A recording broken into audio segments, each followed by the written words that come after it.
Welcome back, fellow gamer. I hope you're having a great day. Fellow Magic player. There's a lot of stuff going down in Magic the last few months from, just the 25th anniversary celebration, wrapping up the Ixalan block.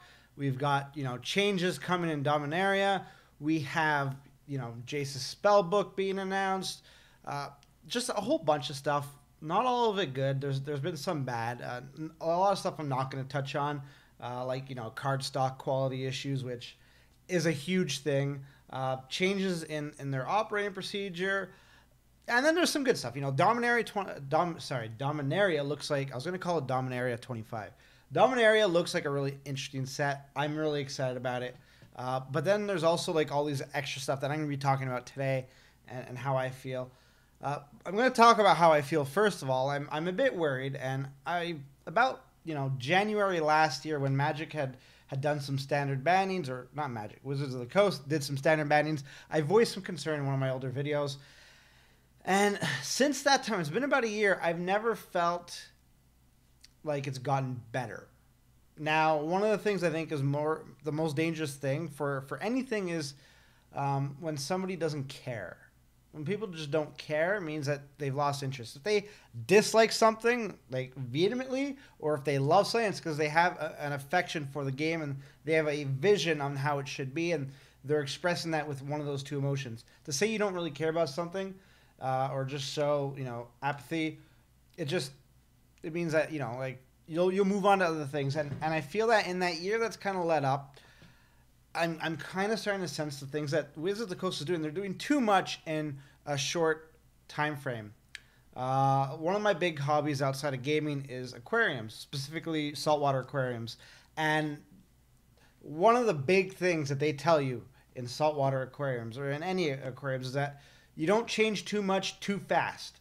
You need to gauge how your system reacts with one change at a time, and then you slowly cascade it through till you reach a good equilibrium. So like if you are changing the type of salt you're using in your aquarium, you've changed your lights, you started additives to make your coral grow and to pop the color, you've changed the food that your fish are eating, and then something goes wrong, how do you identify what caused that? Well, you got to go all the way back and start from scratch and hope that you didn't cause irreparable damages to the ecosystem that's there. And I think that needs to be applied essentially everywhere, but in Magic particularly, it needs to be applied. There's just too much going on. They're releasing, a lot of products still. After I think this is about 2 or 3 years where I said there's too much product coming out, and people are just going to get fatigued, and I don't know, it's hard to not vomit all the wordings out at one time about what's wrong.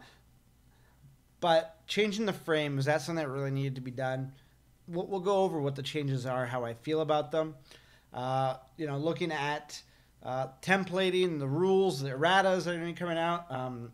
Looking into the card quality issue. What changed? Why do cards feel like crap, but they used to feel great? Why are these changes with MTG Arena coming through? How is that going to affect paper Magic? I can go on and on for another 10 minutes talking about things that they're doing that are changing, whether it's standard bannings, whether it's or even modern, right? Unbanning Jace to sell Masters 25. Masters 25 itself having so much in it that is not really indicative of Magic's rich history. Is that a good idea? The way people are reacting towards Tree of Redemption, blah, blah, blah, blah, blah, blah, blah. It goes on and on. Too much, too quickly. And I think these other changes that we're talking about it's indicating, I think, Wizards of the Coast is seeing a decline in players and sales, and they're scrambling. To me, it looks like they're scrambling. If you're throwing everything up on the wall hoping something sticks, it's not. It's not. Taking away masterpieces, which, again, I was all for. You implemented them every set way too quick, and then you took them back after 2 blocks. So it's okay to own your mistakes. It was a mistake to include those, but these knee-jerk reactions are something else. So let's go and talk about the actual individual changes. So, well, the first thing I'm going to talk about is, if you'll notice, there's an addition to a card where it has flavor text, is that there's this dividing line. Nice, clear cut, crisp, cool. Love it. Was it needed? I don't think so. According to the article, yeah, like people apparently would get confused where rule text ended and where flavor text started. Never encountered that before. I don't see how somebody could. Maybe if you're just not paying that much attention to the card and what's written on it, but like one's italicized, the other isn't. The font size is a bit different. So how you missed that, I'm not too sure. If you did, feel free to let me know in the comments. Let me know the card. I'd be interested in knowing. But it is a nice change. I like it. It's a nice aesthetic change. I don't think that's a change that's going to break anybody's mind in terms of these are too many changes. It's just kind of something that they've announced in this article. The other thing is the legendary border. So when they initially announced a legendary border, I was actually pretty excited about the possibilities. Now, one of the things I'm going to pop up on screen here, and I wanted to actually do this, get myself set up off camera, but that didn't happen, is legendary, you know, the borders. And I want to compare it to Hearthstone. So I'm going to throw this Hearthstone one up. And I hate comparing Hearthstone and Magic all the time. It seems like I'm doing it a lot lately. But here's a card frame for a legendary card. And it's cool because you can immediately identify what's a legendary card and what isn't. These are all... So the legendary... Do they not have an example on this page? I guess they don't. Well, that's fine. We can just go to Hearth Spoiler. I think it's... What's it called? Hearth Spoiler. Yeah, it's Hearth Spoiler. It's a mythic spoiler for regular MTG MTG users. So here's a regular card, right? You can notice the top of the frame is a bit different than the legendary. So legendary here has this cool dragon's frame. It's easily identifiable that this is a legendary creature. This is something that you need to pay attention to. And I feel that's what Magic was trying to do. I say Magic, Wizards of the Coast. That's what Wizards of the Coast are trying to do by introducing a new frame. Because when you are looking at a bunch of cards, this will give you pause and say, hey, like I should pay attention to this card. Is there something unique about it? And certainly a legendary creature, a legendary permanent, a legendary spell will draw that attention. Now, while I think that is cool, and it's a change that I was really excited about when they first announced, I don't think the execution is done right. My main gripe is the two borders here are not symmetric.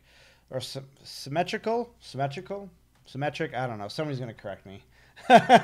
I'll find out soon enough. I don't like how here, it's like there's... I don't know if it's like there's a shadow here and there's no shadow there, but like the line, the green here, and if you're on mobile, you're not going to see it that well, but it extends all the way down to the end, like one cohesive block. And I like this side.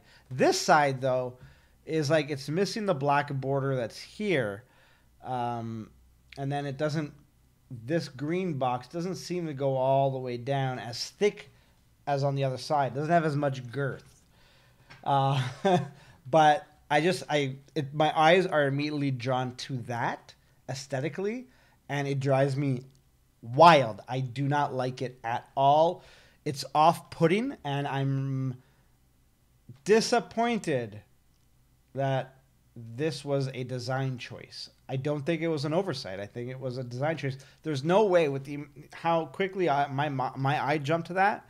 There's no way that nobody at Wizards of the Coast picked this up and didn't address it. This is done on purpose to reflect the aesthetics of an MTG card the way they are normally, because there is a certain uneven aesthetic to it on purpose. I think that needs to be done away with for a legendary card. Now, I will be posting another video at a later date showing kind of ideas of what I would have done. This certainly draws your attention. You know, top part, a lot of extra negative space here. Not necessarily, I don't know if I need to be warmed up to the way it's colored. It looks like it's there's something unfinished about it. So I don't know if I really like that aspect. I would have also liked them to do something with this box here. Now, whether we go even further and just go full on, like, you know, with a different template for the rules box, I'm not too sure. I'm not too sure if that's the right call to make. It's one of those things where I don't know. There's a lot of changes coming out now. We have, you know, like the masterpieces that are going to be infrequent, but they still exist. It's a different type of frame. We have something with like the signature spell book, different colors. These are beautiful. I want pretty much all these in foil. Absolutely beautiful. But this is now another variation. So it seems to me that at one point, frames and framing, like the aesthetics of it, was like a sacred goat that you did not touch. And I'm all for sacrificing, you know, sacred goats for the betterment of a product. But it just seems like there's a lot of different variants now. So are we just throwing that out the window? Now a Magic card could look like anything. Sure, the back of the card says Magic the Gathering, but I think there's going to be a lot of stuff that goes around, and I just realized I'm kind of looking around here. Did I just screw up my order? I think I did. So while I like the idea, I'm not a big fan of the execution. Don't know how set in stone this is. I know they are moving forward. So this is Uzuri is not on Dominaria. He is part of the dual deck. I think it's Elves versus Inventors. So really cool that they were getting another Uzuri. Beautiful art. I really like the art, actually. I just don't know. I don't know if this... I hope this grows on me in time. I don't think this side, not matching this side, ever will, but... Oh, boy. Oh, boy. Next is they now have, you know, a more simpler version for you to depict adding mana to your mana pool. It's just add this. I like it. Less words on the card, the better. What I don't like aesthetically is this period. If you have a full sentence, certainly put the period. No sentence, it's just add this, no period. In my books, aesthetically, that drives me nuts. That here drives me bananas. Pretty quick. The next is... There is an errata for about 700 cards coming to Magic the Gathering. Oh, boy. I'm all for erratas and making sure the card plays better or reads better or is understood better. But when you have to errata 700 cards, that just goes to show that you can't use the excuse of like most of the cards in Magic now have been errated in some form or another. So we need to... It just goes and shows the need for a digital product, right? If this was strictly an MTG Arena company where they didn't have a paper product, not a problem. Hearthstone does stuff like that all the time, and I keep bringing up Hearthstone, but, you know, there's Gwent, there's like Shadowverse, there's a few other card games that are coming out. Artifact for Steam will be out soon. It just goes to show the need of how more versatile a digital product is. And I love having physical cards. I love collecting them, selling them, just flipping through my binder every now and then. But these kind of things are not good for the game. On a competitive level, I don't think it's a big deal because people who play competitively generally know the cards inside and out. Casual players, kitchen table players, they don't really care about the nuances. Maybe they're not kept up to speed and they're just whatever was written on the cards, what's written on the card. It's a weird situation. And now you might be wondering, well, what is the change? Well, the changes are essentially going to be... Oh, damn it. The changes are going to be... Where did I put this? Did I don't know. I don't know what happened anymore. Here we go. That's me messing around. It's the way that you target Planeswalkers in terms of your damage, like direct damage. So, you know, before you could just redirect it to a Planeswalker, but now it's going to be, there's a little more nuance to it. So things that read target creature or player will be changed to any target, which includes Planeswalkers.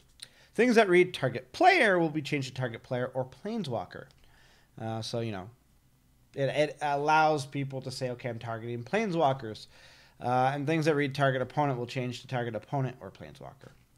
So, seems like, it's apparently a change that needs to be done. I'm not too sure why.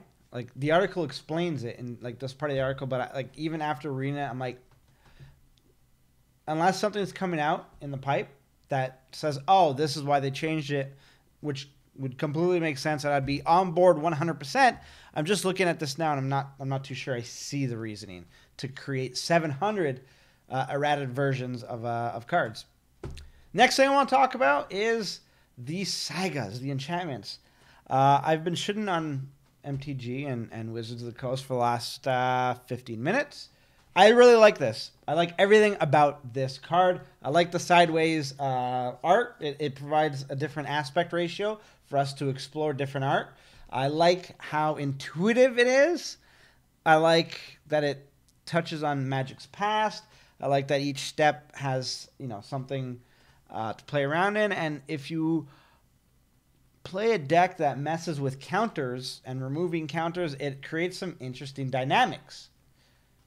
I like it. I really like it, and I'm really excited to see what other cards like this are going to crop up from Dominaria, and I hope we get other cards like this in other sets. Now, the last thing I want to touch on is buy a box promo for Dominaria is handled a bit differently this time. The buy a box promo is a card that you get when you obviously buy a box, and you can only get it. You can only get it being this card through buying a box. So there is no regular version of this card in booster packs. You can't do it. You can't redeem it online in terms of a full set redemption. The only way is you buy a box, you get that card. So supply will be limited to however many buy a box promos are allocated to the stores across the globe. And from there, if this card sees a lot of play in Commander, specifically because it is geared towards like a Commander format, you're gonna see this be an expensive card. I don't see it being a backbreaking card. It has a really cool and unique rules to it that will allow you to build a certain deck that I've tried to build in the past, but this here looks like it's built specifically for it. Just burn people and gain life doing it. So I'm worried. I'm worried about the precedent that this sets. Because, yeah, it's cool if we start having cards that kind of cater to a casual audience that gets the casual players into the stores buying boxes. But what happens when they start including tournament staples? And they might be like, oh, we'll never do that. Look at how they've changed their tune on Mythic Rares when they first came out in Alara. It was, we're just doing it like splashy cards that are flavorful or that are fun to play with. Overcosted, blah, blah, blah, blah, blah, turn into like you have tournament staples at Mythic Rare. You have Planeswalkers that make, sometimes 4 of in decks, Mythic Rares. I don't think we'll ever see a common or uncommon Planeswalker, but just to go to show that their goal of what a Mythic Rare should be shifted to what it is now, and that doesn't bode well for these exclusive buy a box promos. So the moment they make one that's really good and that takes off in like Legacy or something, you're gonna see like it's gonna be insane. People are gonna go crazy, and it's not gonna be good. Wizards of the Coast has already stated like stuff like this that's legal in formats, not a good idea. They did that with like that Dragon promo, like back in the 90s. It's still a really expensive card. You only got it at like a certain event. Not that good of a card, if I recall correctly. Just the fact that it's legal or it was legal in certain formats. I think it still is legal in Legacy, but anyways, like the card, cool. I don't like the fact that it's a buy a box promo only. I think we're gonna start running into problems in the future with this. And to me, it screams that Wizards of the Coast is seeing that their buy a box promos. Sorry, they're just buy a boxes are fizzling, not sizzling. Jesus, 20 minutes in, pretty much, and I'm losing my speech. They're fizzling. And I don't like knee-jerk reactions and panic moves, and this reeks of a panic move to try to get people to buy more boxes. I'm not going to buy a box. I'm still redeeming my set on MTGO. I'll try to snipe this one up on line, whether it's through CardSphere or eBay. Not eBay. I don't want to deal with eBay. TCG player. I'm going to try to snap it up early, and hopefully the price doesn't shoot up, or hopefully the price doesn't drop, or hopefully the price doesn't shoot up before I am able to get one. Because I do want to play with this as my commander. Anyways, that's my opinion on the changes. Let me know what yours is. I'd be really interested to hear it. I painted kind of a negative picture on this, and I haven't done an MTG video in a while, and it kind of sucks that I'm doing one now on this. I've got some awesome stuff in the pipe for MTG content. I've just had to take a break. I needed a breather outside of Magic, and I'm back now. I'm pumped for Dominaria, despite all of the negativity I just talked about. I'm really excited about the next set, and you'll be seeing some more videos from me on MTG soon. If you liked the video, please remember to subscribe. Guys, thank you for watching. Until next time, good gaming. Oh, I'm not doing a live stream, so I just got to hit stop.